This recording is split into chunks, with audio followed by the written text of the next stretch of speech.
Okay, so 1993, we get here, and I don't do jokes. And when I do, they're not funny, so we're not going to do that. Talking about the Pope and the. Gene and Cheryl were our lifeline those first years.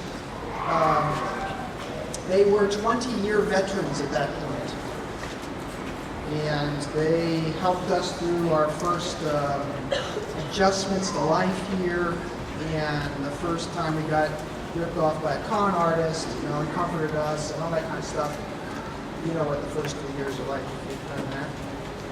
And in fact, 3 years later, as we went home on our first furlough, they were on the flight with us. We went back together in 1996. Only they were going home for good after 23 years at Dakar County. 23 years. So in 1973, the same year Scott came, right? Gene came. And Gene wasn't a young chicken. He took a long time to get here. I think he was 32 probably at that point. And he had done his college work. He'd also been in the service. He'd actually been in Vietnam. It had taken a while to get here. They came with, they were a young family. They came with one child. Two came later after they were here. He came to teach social studies. And of course, they said, yeah, but can you do maybe junior high science too? Oh, and we got one PE class we want you to cover. They served for several years here in the 70s and went home on a home assignment for a year, and they came back and they said, oh yeah, and by the way, could you be our director? I came in tonight and I met Karuna and I said, didn't Gene hire you? And he said, yeah, he was the director. He was also actually that year, he was the maintenance director, he was the director, he was the dorm father. He was the only man on the staff. The board was in a panic. They had one guy, and they were going to put him to poor Gene. So, he's been around a while. He then served, of course, as interim director for the next 3 years. We do that to our interim directors. We keep them around. They went on furlough. He got his master's degree, came back ready to teach, and of course they said, could you be the director? And he did that for a couple more years. I guess he taught for a little while first, and then he was director for a couple more years. Went home on another furlough, came back, and had to be the director for another couple of years. He finally found somebody he could pass the baton off to.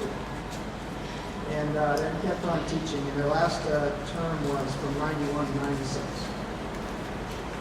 Today, Gene and Cheryl are in Charlotte, North Carolina. Cheryl is working in our mission, Matador Mission's home office in the finance department. Gene works with African immigrants, and also we get to see him fairly often because he works with his church there in Charlotte and brings teams over fairly often.